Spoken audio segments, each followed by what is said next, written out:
Bien, bonjour amis francophones. Merci. Le pape va à New York.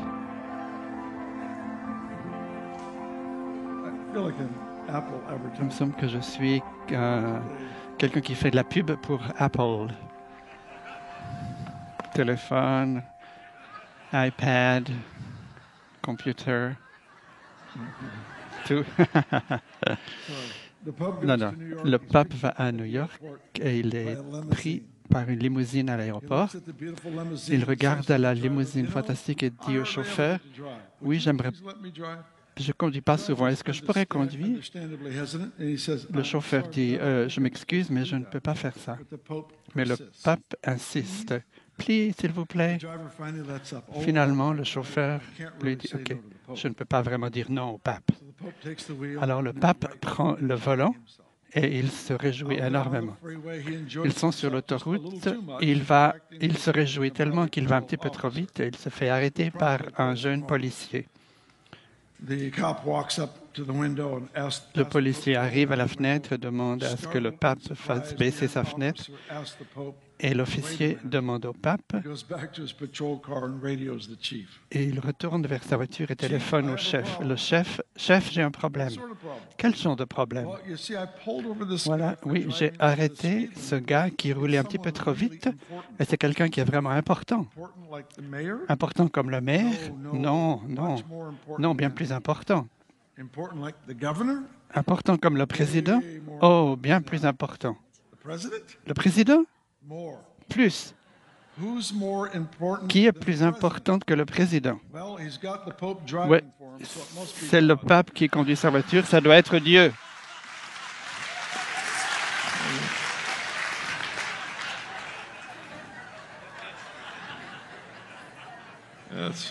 C'est vraiment rigolo.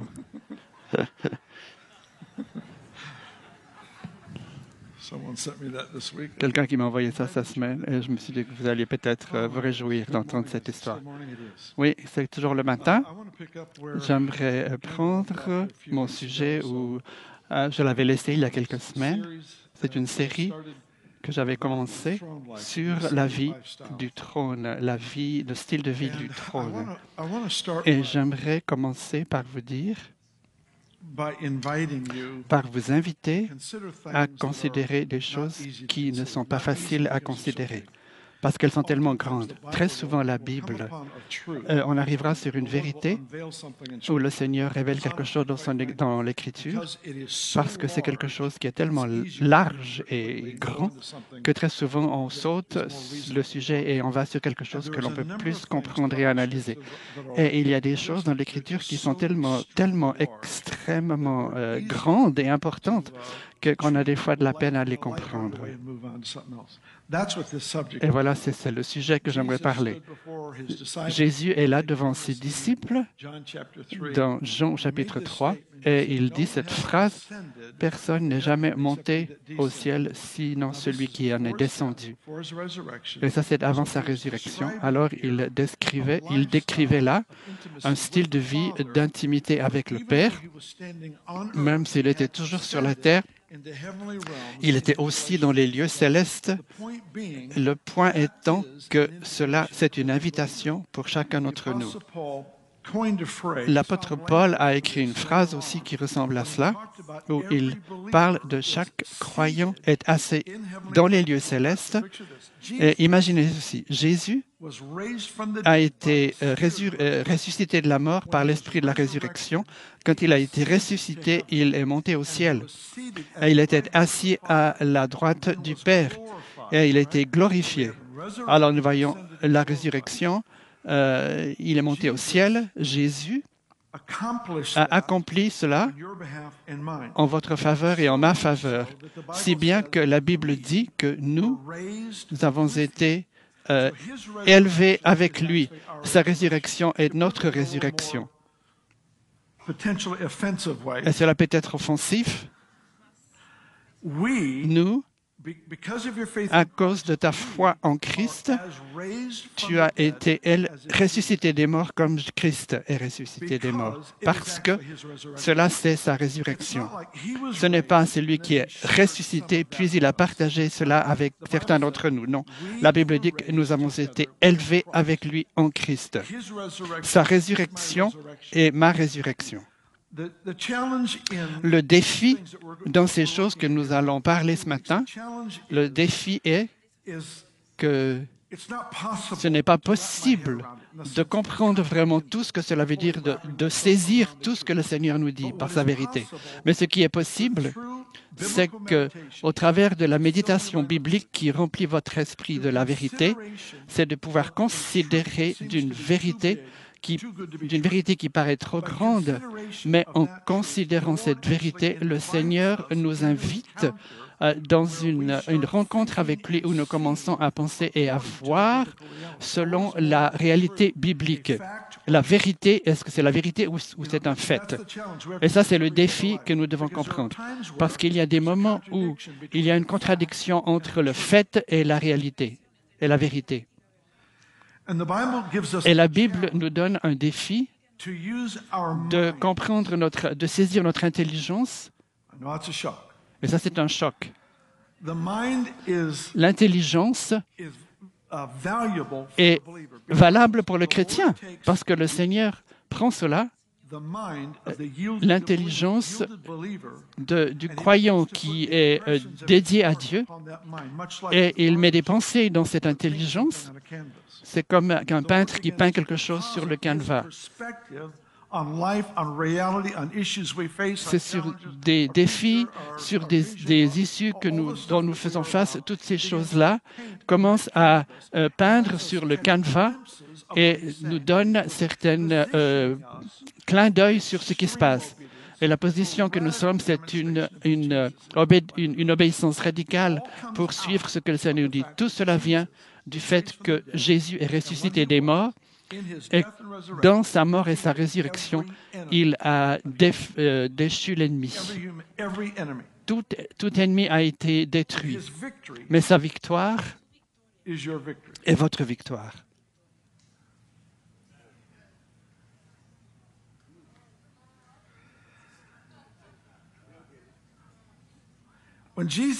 Lorsque Jésus est ressuscité des morts, il ne l'a pas fait simplement pour vous.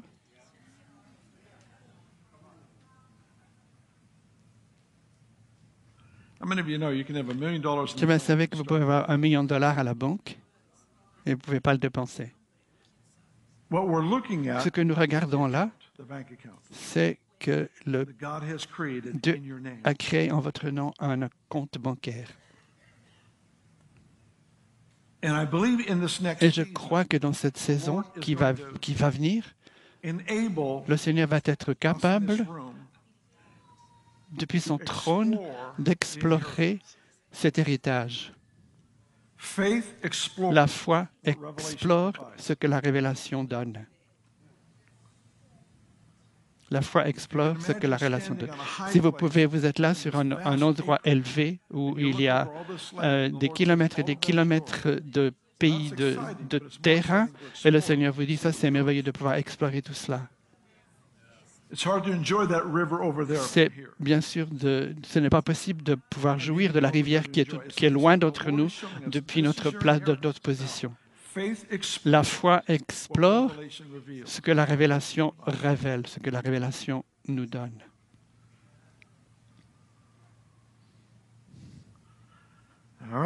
OK? Ça a été très bien. Allons au livre des Colossiens, chapitre 2. Chapitre 1, c'est là qu'on va commencer, mais plutôt on va aller au chapitre 2 pour sauver un peu de temps parce qu'on n'a pas trop de temps ce matin. Colossiens chapitre 2.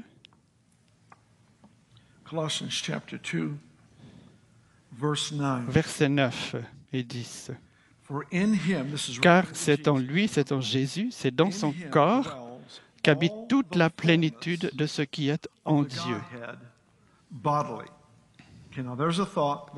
Ça, c'est une pensée qui va faire sauter votre esprit.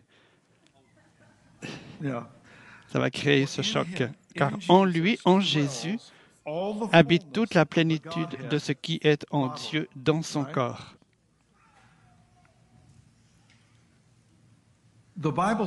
La Bible dit qu'il remplit tout en tous.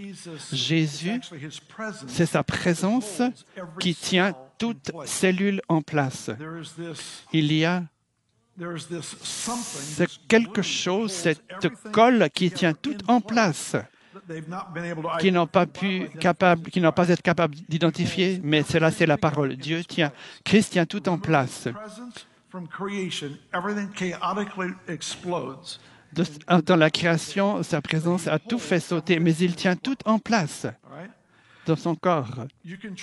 Vous pouvez voyager 1 million d'années dans toutes les directions. Vous pouvez voyager à la vitesse de la lumière,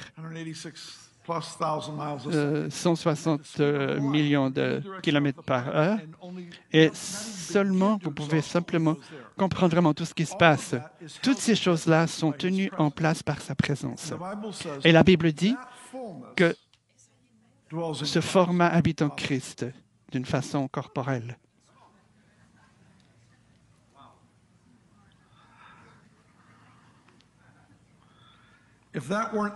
Et si ce n'est pas assez, je veux que vous prenez note qu'il est dit que cette plénitude de Dieu habite en Christ d'une façon corporelle. Pas seulement dans sa tête.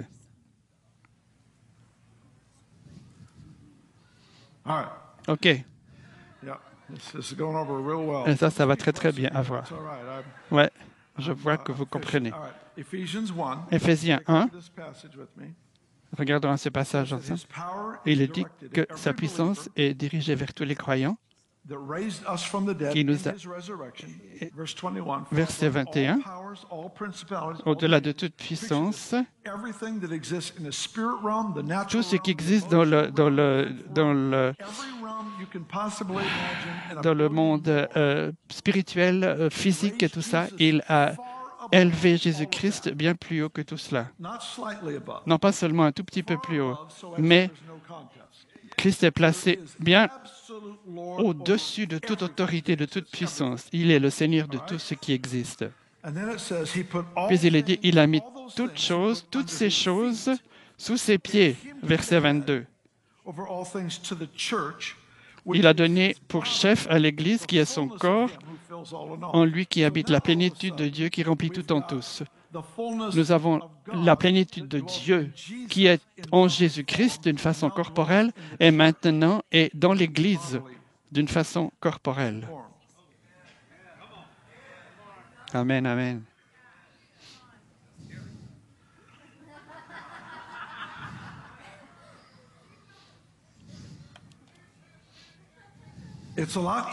Il est bien plus facile de limiter cet évangile à des choses que nous pouvons comprendre. Dieu dit constamment, venez un peu plus haut, montez plus haut. Venez, montez plus haut. Ainsi, il a tout mis sous les pieds de son peuple, l'Église. Pourquoi? Pour leur position de régner. Il désire que nous régnions sur tout ce qui existe. Pour beaucoup de gens, cela veut dire c'est de prendre du système du monde. Cela implique le contrôle, la domination, où je règne pour mon propre royaume. Mais la Bible dit deux ingrédients de base pour le gouvernement. C'est la nation et notre maison. L'Église, le gouvernement de l'Église et tout cela. Deux lois.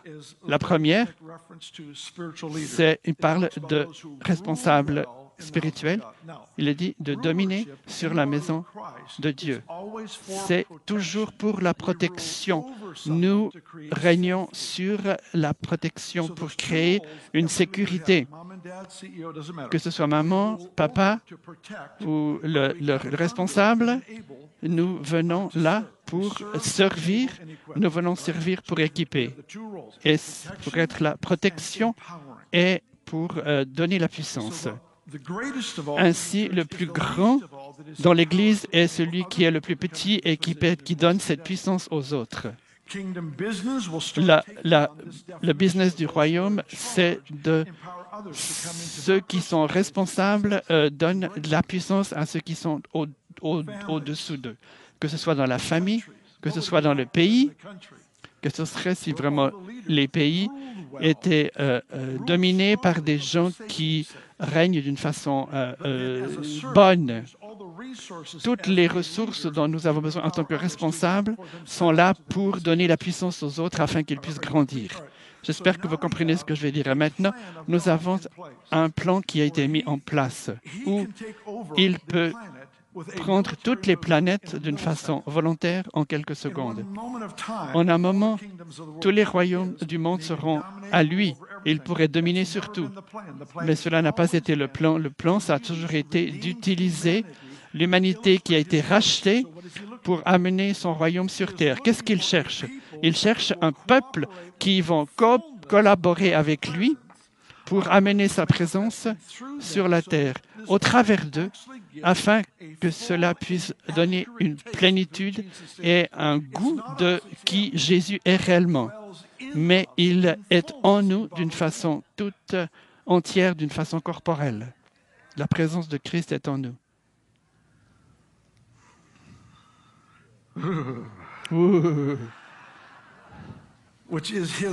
Qui est son corps, la plénitude de celui qui remplit tout en tous.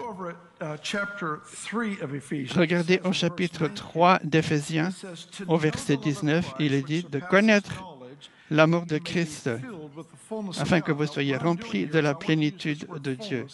Je vais utiliser ce mot plénitude. Plénitude, c'est quelque chose d'une pensée qui bien plus grande que nous pouvons comprendre. La plénitude de Dieu qui remplit tout en tous. Premièrement, en Jésus-Christ d'une façon corporelle, et en vous et en moi, et il a mis tous nos ennemis sous nos pieds. C'est l'intention du Seigneur de démontrer à nouveau, d'illustrer à nouveau le rôle que Jésus a d'une façon journalière, continuelle, au travers des chrétiens, au travers de sa parole. Je ne sais pas ce que vous pensez, mais je commence à ressentir quelque chose maintenant. Vous savez, lorsque tu as quelque chose, une personne si grande qui habite corporellement de quelqu'un de si petit, il y a des choses qui se passent. Nous avons été destinés pour produire des choses extraordinaires. Il y a quelque chose d'être conscient de la présence de Dieu. Et voilà ce qui se passe. Il est difficile de comprendre toute la vérité parce que nous n'avons pas accès à cela avec nos cœurs.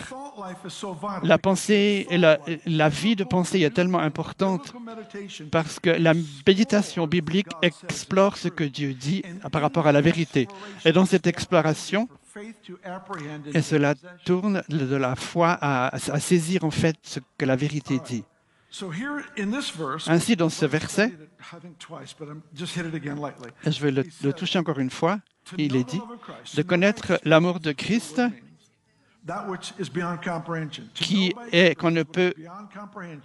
qu'on peut en connaître afin que vous soyez remplis de toute la plénitude de Dieu. De connaître l'amour afin que vous soyez remplis. Qu'est-ce que ça veut dire? Ça veut dire que tout endroit dans votre vie que l'amour de Dieu touche, sa présence vient en plénitude.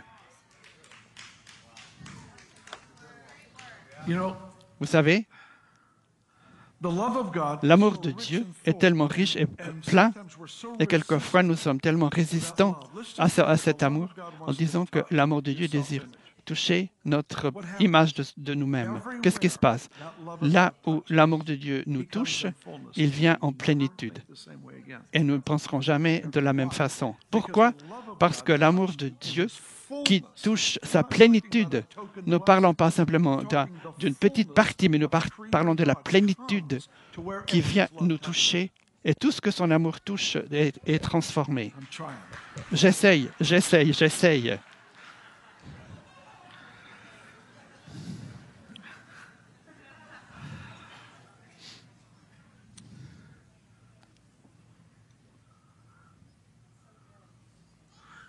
Regardez rapidement au passage de Colossiens 3.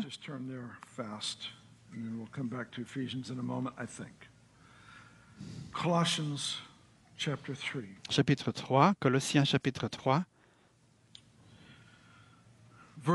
verset 1. Mais si vous êtes aussi ressuscités avec le Christ, recherchez donc les réalités d'en haut, là où se trouve le Christ, qui siège à la droite de Dieu. De toute votre pensée, tendez vers les réalités d'en haut et non vers celles qui appartiennent à la terre. Pourquoi? Parce que vous êtes morts. Votre vie est cachée avec le Christ en Dieu. Alors, arrêtez d'agir comme si vous n'étiez pas mort. Vous êtes mort.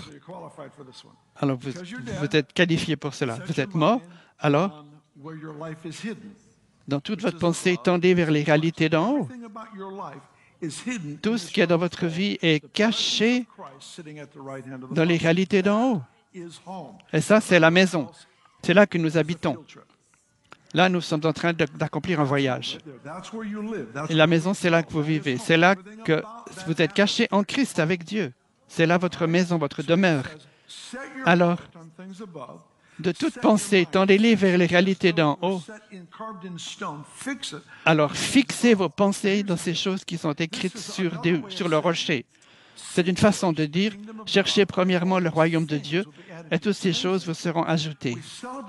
Nous célébrons la personne qui cherche premièrement le royaume, mais très souvent, on critique celui qui a tout reçu en plus. On critique celui qui a tout reçu en plus. J'essaye vraiment.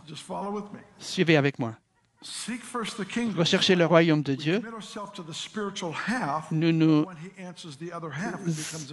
nous engageons à la moitié du verset, mais nous oublions la deuxième partie du verset. Dans Jacques, il est dit, « Soumettez-vous sous la main puissante de Dieu, afin qu'il puisse vous élever au moment voulu. » Ainsi, nous célébrons la personne qui s'humilie sous la main de Dieu, mais nous critiquons celui qui a été exalté par Dieu. Ce qu'il fait, c'est que cela crée notre promotion future. Parce que si je ne peux pas célébrer l'ouverture de quelqu'un, je ne peux pas être en confiance avec ma propre ouverture. Ainsi, nous devons célébrer chaque fois que quelquefois que sa promesse est accomplie chez quelqu'un, nous devons célébrer. Pourquoi? Parce que ça, c'est la façon dont le système fonctionne. Dans ce passage, dans Galates, il est dit, un passage, et chaque personne dans cet endroit devrait dire, Dieu, on ne moque pas Dieu. Ce que tout homme sème, il le récoltera. Qu'est-ce que cela veut dire? C'est une moquerie de questionner, oui, je peux obéir à Dieu sans être récompensé. C'est une moquerie que de vivre, de penser de cette façon que je peux obéir au commandement de Dieu et de ne pas recevoir la plénitude que Dieu désire accorder à ma vie. C'est une moquerie que de penser que je peux faire quelque chose que Dieu ne peut pas me récompenser. Laissez-moi lire ce verset étonnant pour vous. Colossiens chapitre 3. Si vous êtes ressuscité avec le Christ, recherchez donc les réalités d'en haut, là où se trouve le Christ qui siège à la droite de Dieu. De toute votre pensée, tendez vers les réalités d'en haut et non vers celles qui appartiennent à la terre. Car vous êtes morts et votre vie est cachée avec le Christ. Le problème avec ces versets, c'est qu'ils sont tellement abstraits comparés à la vie journalière. C'est plus facile de dire, Seigneur, j'ai des problèmes, montre-moi comment les résoudre. Fais un miracle, pourvois, etc. Mais ça, c'est différent, parce que c'est un style de vie, c'est une place dans la façon dont nous devons vivre, une place dont nous devons vivre dans la présence qui demeure en nous. La présence de Christ, ce n'est pas une théologie de la résurrection, mais je pense que c'est cette rencontre, cette demeurée, de rencontrer Christ d'une façon journalière, de vivre dans cet endroit. Cela change la façon dont nous pensons et comment nous vivons et ce que nous attendons. La vie de la traîne, du trône, c'est que nous avons été élevés. C'est une invitation que Dieu nous donne.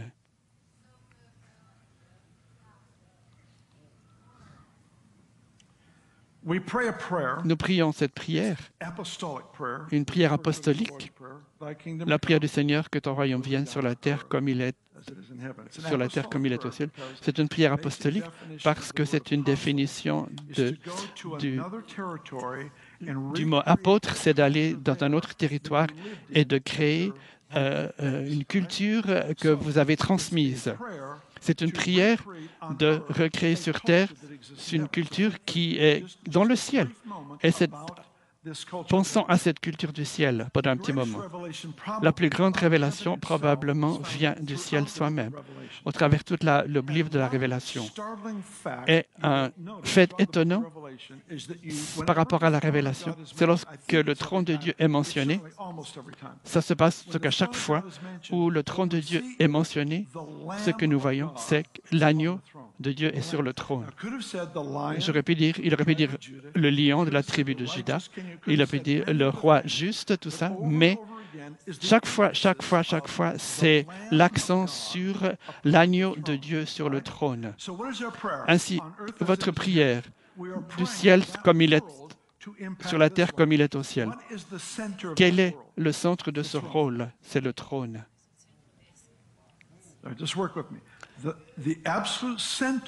Le centre de ce monde qui nous entoure, c'est le trône de Dieu. Et qui est sur le trône? C'est l'agneau. Voilà une pensée rachetée. Comme si nous allons lancer un caillou sur le mar, on voit toutes les ondes. Et voilà ce que Dieu a accompli pour vous. Et tout cela vient sous l'effet de cette réalité suprême simple.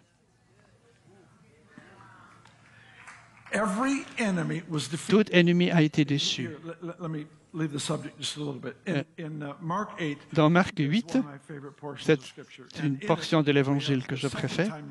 La deuxième fois, les disciples ont vu quelque chose qui se passe et Jésus commence à leur parler de nourriture, comme s'ils n'avaient pas assez de nourriture, alors qu'ils venaient de nourrir. Ils commencent à être anxieux parce qu'ils n'ont pas assez de nourriture. Et Jésus pose la question, pourquoi est-ce que vous raisonnez du fait que vous n'avez pas de pain? Comment est-ce que votre raisonnement commence? Voilà le défi. Lorsque vous avez goûté du besoin supernaturel, vous perdez le droit d'utiliser votre propre pensée. Il faut changer notre façon de penser.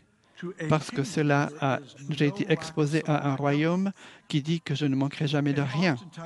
Et très souvent, nous vivons sous le royaume dont nous pensons le plus. Nous vivons sous l'effet du principe, la puissance, la réalité du royaume dans nos cœurs et dans notre esprit est ancré.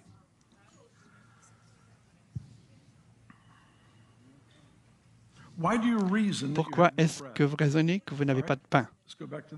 Retournons au sujet principal. Qui est sur le trône? Jésus. Il est là comme l'agneau de Dieu. Quel est le point? Des pensées rachetées, renouvelées, viennent du thème central. Qu'est-ce que Jésus a accompli pour nous? Beaucoup de gens essayent de gagner ce qu'il a déjà payé, pour ce qu'il a déjà payé.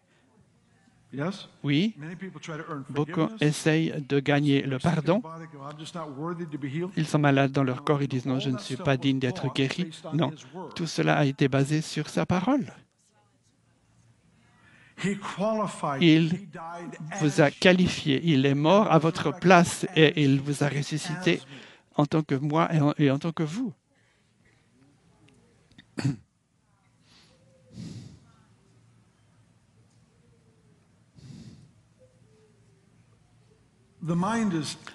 L'intelligence est tellement importante et puissante dans la vie chrétienne. Et très souvent, on la rabaisse. Et très souvent, l'intelligence est bien plus, doit être enseignée par l'Esprit et non pas dominer la vie chrétienne. Et c'est pour cela qu'on la rabaisse. Mais voilà, dans ce contexte, mettez vos pensées sur les choses qui sont en haut. Vous n'allez pas découvrir une vie cachée en Dieu si vous ne vous donnez pas la chance de considérer ce que Dieu a établi et ce que Dieu a pourvu. Le Seigneur nous soupire de vivre sur la terre à nouveau.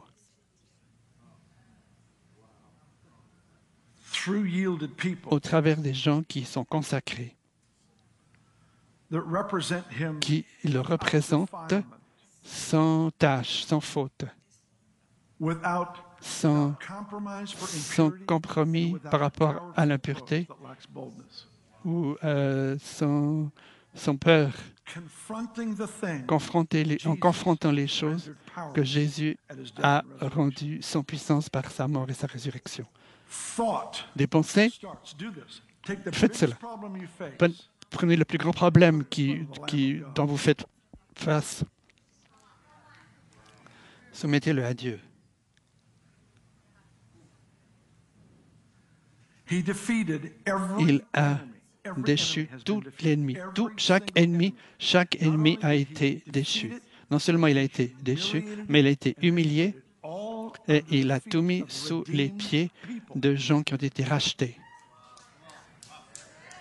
Bien sûr, ce serait pas mal s'il avait mis tout ça sous ses pieds, mais il a choisi plutôt de prendre une humanité qui a été rachetée, qui a expérimenté sa résurrection personnelle, et de se dire, je vais mettre tous les ennemis sous leurs pieds, et je vais leur laisser expérimenter et de vivre et de goûter de la plénitude de Dieu Tout-Puissant. Une plénitude qui coule de ce Dieu qui est tout-puissant. Et ça, c'est la vie du chrétien. Si vous pouvez imaginer vivre avec de l'argent rempli à la banque, parce que beaucoup de chrétiens meurent de faim parce qu'en fait, ils ne savent pas vraiment ce que Dieu a pourvu, ce que Dieu a déjà accompli.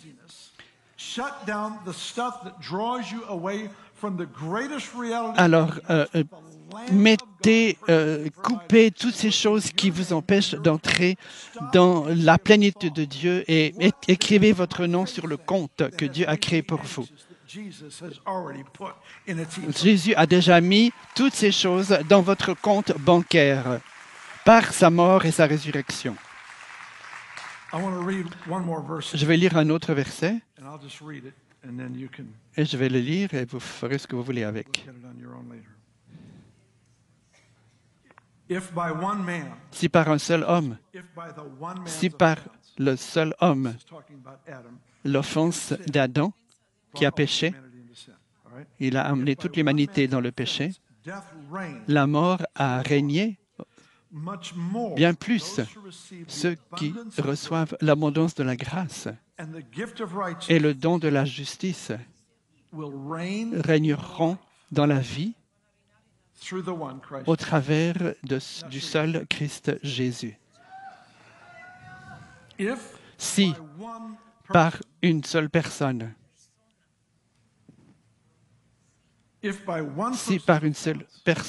l'offense, toute l'humanité a été dans le péché.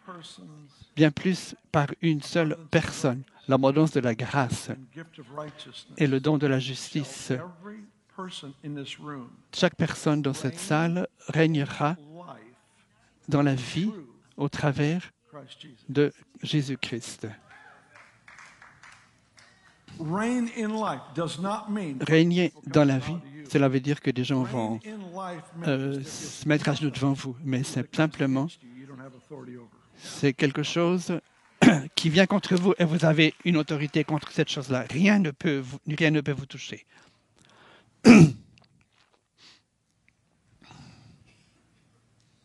Romans 5:17.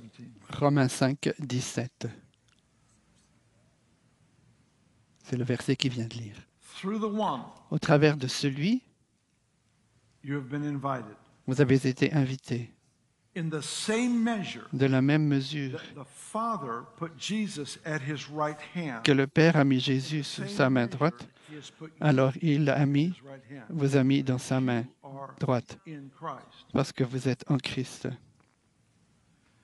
In the same De measure, la même mesure, Jésus est victorieux sur chaque ennemi, tout ennemi. the exact same measure, La même you are mesure, victorious over every. vous êtes aussi victorieux sur tout And so ennemi. the renewed mind Ainsi, la pensée restaurée, what the Lamb renouvelée, c'est fixée sur ce que l'agneau a accompli.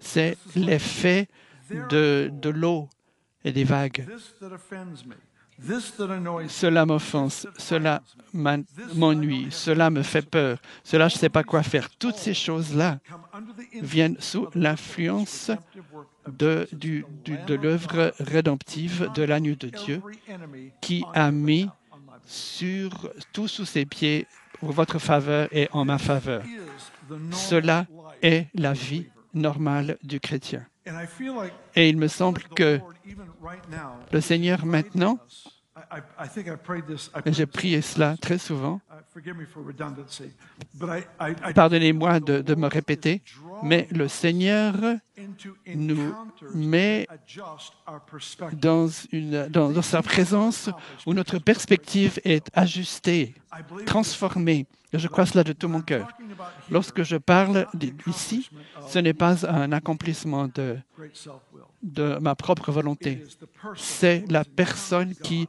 a rencontré Jésus-Christ et qui voit tout cela de sa perspective. the invitation. L'invitation Whoever has est to- pour chaque personne, monte So I plus want you haut. to stand. We're gonna Alors j'aimerais que vous leviez et nous allons terminer. ready to run this part if you would. But I want to pray over you. Mais j'aimerais prier pour chacun d'entre vous.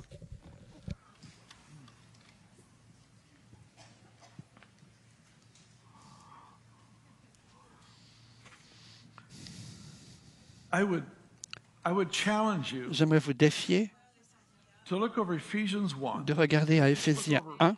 Oh, nuts. I forgot to read one of the most important verses. J'ai oublié les versets les plus importants.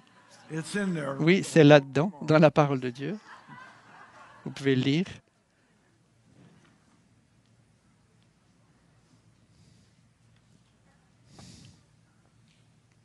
There's another time the word fullness is mentioned. I'll read it quickly, make a comment, and then we'll wrap it up. Il y a un autre endroit où la plénitude est indiquée, The Apostle Paul talks about où l'apôtre Jesus Paul parle de Jésus giving gifts to qui a the donné church and the des gifts dons of à people. l'Église et des And dons he aux says, gens. he Et il gave dit, apostles, il a prophets, donné des evangelists, apôtres, des pastors. prophètes, des évangélistes, These who have been ceux-là qui ont été provided to give pourvus protection pour donner and protection empowerment. et The word used here is donner la equipping, puissance à d'autres. but it's protection, Mais c'est do full protection study, it's pour protection protéger and l'Église coming et underneath pour with venir the en resources dessous of heaven avec des to ressources du empower ciel people pour unto their destiny, permettre right? aux gens So de here it poursuivre says, leur destinée. These apostles, prophets, Ces apôtres, ces evangelists, prophètes, pastors ces were évangélistes, given ces for this pasteurs ont été purpose. donnés pour ce So but. then we ask the question, Puis nous posons la how question, long will that combien de temps program be est-ce in que operation? cela va être en opération? I'm glad you Et asked. voilà le verset, Until we all jusqu'à come to the unity of jusqu'à faith. ce que nous arriverons à l'unité de la foi. We're almost there, but not Nous quite sommes there. là presque là, mais pas encore tout à fait. That was a joke. Ça, c'est une plaisanterie. Not a good one, but it was a joke. Ce n'est pas une bonne plaisanterie, mais c'est une plaisanterie. Afin que nous arrivions à l'unité de la foi et à la connaissance Of God. du Fils de Dieu. Too many people think they know. Beaucoup de personnes pensent qu'ils connaissent, mais en fait, ils ne connaissent pas. To the knowledge of the Son La of God, connaissance du Fils de to Dieu a perfect man, a, d'une façon parfaite, millions and millions des of millions et des millions body et des members millions de corps de to Christ a qui viennent singular à perfect man. être How un long homme will this parfait. operation be in effect? Combien de temps est-ce que cette There's opération ruling va se over for passer? protection, C'est dominé par pour la protection et pour donner la puissance à d'autres de marcher dans leur destinée. C'est vraiment de reconnaître d'une façon complète de Jésus, qui il est, comment il est, to a perfect mature man, afin que nous devenions un homme parfait, mature, to the measure of the stature, de la mesure de la stature, equal measure mesure égale de la stature de la plénitude of Christ. de Christ. To think De penser that God would return que Dieu va revenir, for a weak and sick church une église malade et faible, et la guérir lorsqu'elle va remonter à la maison, rentrer à la maison. is an offense C'est une offense to what he de accomplished. ce qu'il a accompli à la croix. Il a fait quelque chose de tout à fait possible qui doit être expérimenté. There will Et avant que cela se passe, il y aura une génération qui diront oui, oui, oui, yes. oui. I'll not do this one for Je me. ne vais I pas will faire do cela this pour moi, mais to je vais le protect faire others and pour to protéger empower. les autres et So pour that donner la a puissance à clear d'autres. manifestation Et of c'est une his manifestation claire du Christ ressuscité qui sera vue dans le monde entier. Father, I ask that you Père, je prie the que circumstances tu of individuals prépares des circonstances, tout ça dans les chrétiens qui sont là, set up the que circumstances. tu prépares des circonstances pour des rencontres divines avec toi, comment nous pouvons régner. Et je prie cela dans le nom de Jésus. Amen. Let's have ministry team come forward.